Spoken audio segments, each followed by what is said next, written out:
What is up, y'all? It is your girl, brand new, and I am back with a recap of Real Housewives of Atlanta. This is season 9. I believe this is episode 8. So let's go ahead and get into it. Y'all know I like to watch the show as I go along. First we have Cynthia. She is at Dr. Curves to get her breasts redone, because she's had a boob job that was done 10 years ago. So I guess she's reconsidering, getting them done. And that's mainly what this first scene is going to be about. Kandi begins telling Cynthia and Kenya about her and Phaedra's last meetup. And Kandi tells them that Phaedra wasn't all that sad about Apollo going to prison, because she was already seeing somebody else. And my thing with that is, it's just like, that was your motherfucking friend. So regardless of if she was seeing somebody else or not, have some type of girl code where you're not telling all this woman's business. But I guess now it's Kandi is feeling like, oh well, she's did all this shit to me, so now I gotta get back. I ain't no punk. I gotta say what I need to say too. I got things to say about Phaedra, and it's just messy. It's ignorant. We get y'all ain't gonna be friends. And like I told you, I covered this in my Bitter Black Woman video.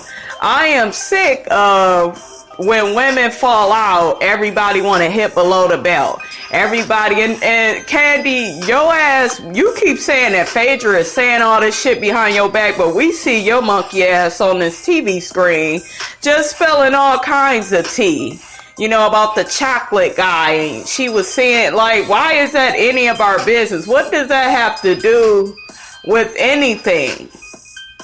You only exposing this shit because y'all are not cool. You wasn't exposing this shit before. So that's why I have a hard time trusting you and your motherfucking husband and your candy-coated clique. It just don't make no sense. I really, at this point, don't give a damn if she was having an affair or not. I don't care if Phaedra was... I don't condone people having affairs, but I'm just trying to figure out where the fuck does that fit in at. And why we should care, She was sick of his ass. Their relationship was probably already over. He was lying and cheating. I'm not saying, once again, I condone that, but you never know what's going on in somebody's household, somebody's mind state. Apollo was acting crazy and shit, so she probably was ready to move the fuck along. That's probably what that was. Anyways, next, Sheree and Portia arrive. Then Phaedra comes in to the Dr. Curves place where they're going to have a little breast party.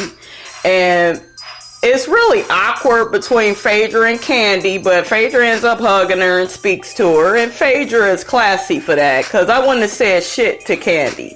Bitch, you wouldn't have got a motherfucking hug. You wouldn't have got shit.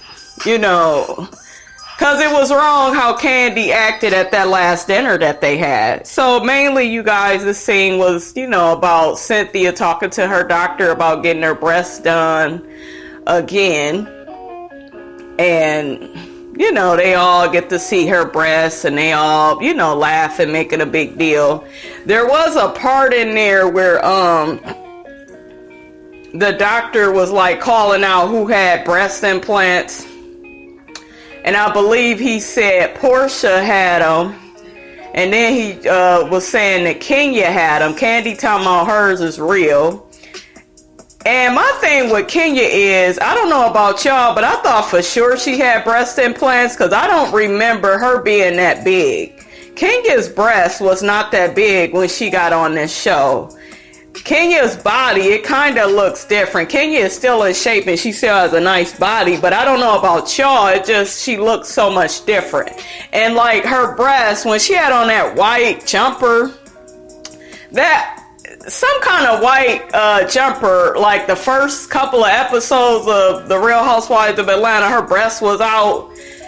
her breasts look different. They look bigger than like her body. They didn't fit. They didn't look natural. So I believe she's had work done. She tried to imply that Portia had, gets ass shots. I don't know if that's true, because it may be true though with Portia, because I'm gonna say this: when Portia first came on the show, Portia was slim. And I know she had her breasts done. I don't remember her having all that butt. It looks kind of natural, but you never know with these women. So they all didn't fucking have some kind of work done. So I understand, why Kenya was even acting like that. Next we got Sheree meets up with her interior designer, and she keeps saying, I'm over budget. The designer is over budget. Sheree, stop buying shit that your motherfucking ass can't afford. You are the queen of doing that shit. You are always trying to live above and beyond your means.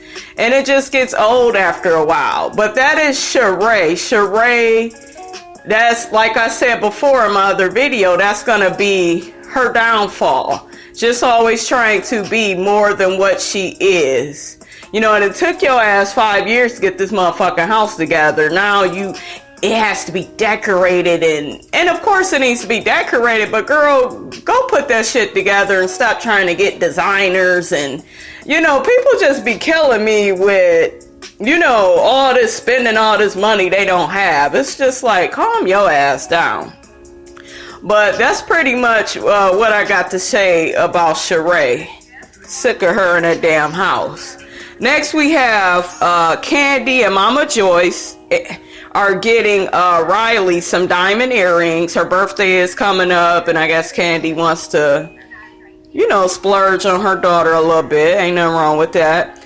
She tells Mama Joyce Phaedra wasn't all that sad about Apollo going to jail, so she tells her how she met up with Phaedra and let her know that, hey, you wasn't all that sad. You was messing around with Mr. Chocolate. So, I don't know. I thought it was funny how Ace was looking at Mama Joyce and Kandi this whole scene. He like, I'm sick of you gossiping heifers. That baby is so cute. And you got Mama Joyce talking about some, Kandi been so nice all this time. And it's about time she had let Phaedra have it. I'm just looking like, Mama Joyce, shut the hell up. Phaedra don't even be talking about this girl.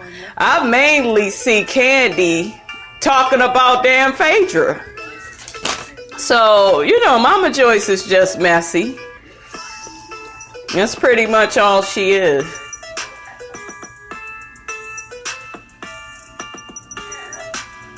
And I believe,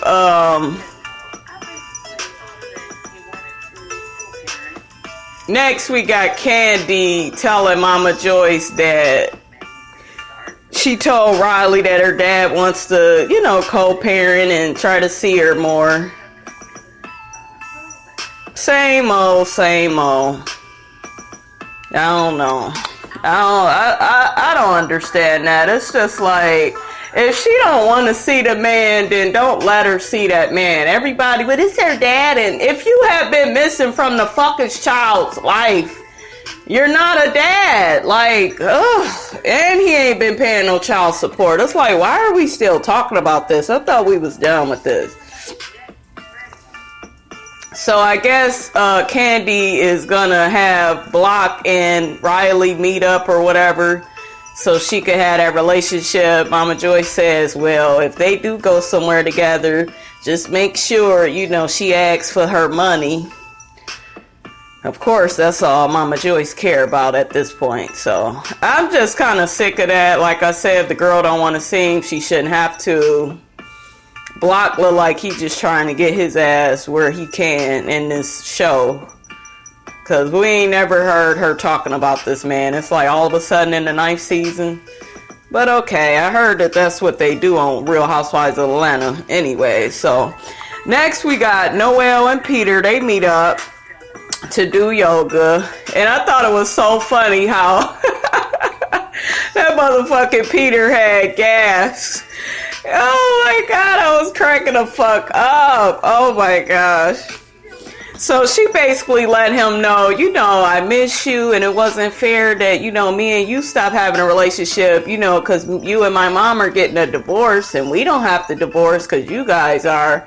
And Peter's just letting her know, hey, I just tried to respect your mom's wishes. No matter how me and you feel, we still have to respect how your mom feels. So that was pretty much the nature of them getting together. It looks like Peter really cares a lot about Noelle, and Noelle really loves Peter. So I don't think Cynthia too much minds if they have a relationship, because he has been in her life since she was 8.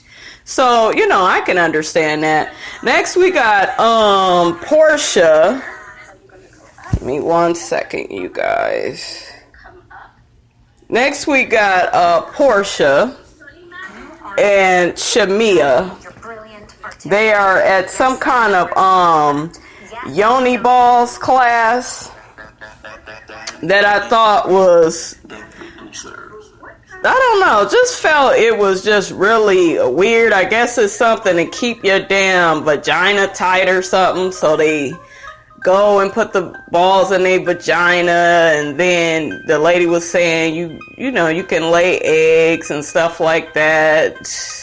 Very strange, very weird. I found this whole episode, I'm not gonna lie, when I was watching, I don't know about y'all, I was just very bored with certain parts. They are definitely missing something in this show. I don't know what the fuck it is, but something feels like it's missing. I don't know to even say if it's Nene. It's just, we need somebody that's no nonsense. That I'm just sick of Candy acting like a fake ass gangster, because Candy is a fake gangster. She just gonna end up crying and doing her normal little thing. I just need some spice, some excitement. So next, anyway, Sheree joins Shamia and Portia at the Yoni Balls class, and Sheree is unable to participate. I guess she may be on her period. I don't know, what was up with that, but she didn't end up, I don't think, putting a ball in her vagina. So next, Sheree tells Portia and Shamia that she talked to Candy, and they go back to how her and Candy was on the phone, and Candy was telling her about her and Phaedra's meetup. It didn't go well because Phaedra had cheated before Apollo went away. And then Shamia goes off into her story, talking about how she don't really trust Phaedra, because Phaedra was trying to flirt with her husband and trying to, walk by and show her butt. And, oh, well, I guess she had even mentioned that Phaedra asked her husband, why you marry her? And this, that, and the third. Thought that was a little weird, because I thought all of them were cool, but I guess Shamia is only Portia's friend. She's not Phaedra's. She's cool with Candy, so Shamia is going to be Candy's little, I don't know, she's going to be her little sidekick, because you will take the side of somebody you cool with. So it's just very strange, though. I'm hearing all this stuff about Phaedra, so I don't really have too much of an opinion about it. Wasn't there, don't know, really don't care. It's just, I feel like Candy is wrong. I don't give a fuck what nobody say, matter how you slice it. Candy was wrong for telling the business. And see, when you tell all the business, people will start telling your motherfucking business. That's just pretty much how that goes. So that's pretty much what that scene is about. The next scene is Candy, Todd, and Mama Joyce are, I guess, having a little get-together for Riley's B-Day. Candy gives her this little R&B necklace. And in the scene, Todd's daughter, Kayla, she ends up walking up, and she's, joining in on the festivities, and Candy, is basically, Riley ends up saying, oh, my dad called. And let me say this about Riley. I don't know about y'all, and I don't mean to talk about the girl. I know she is you know, she's a child, but it's something very off about her. Like, it's like she's not like Noelle at all. And I'm not really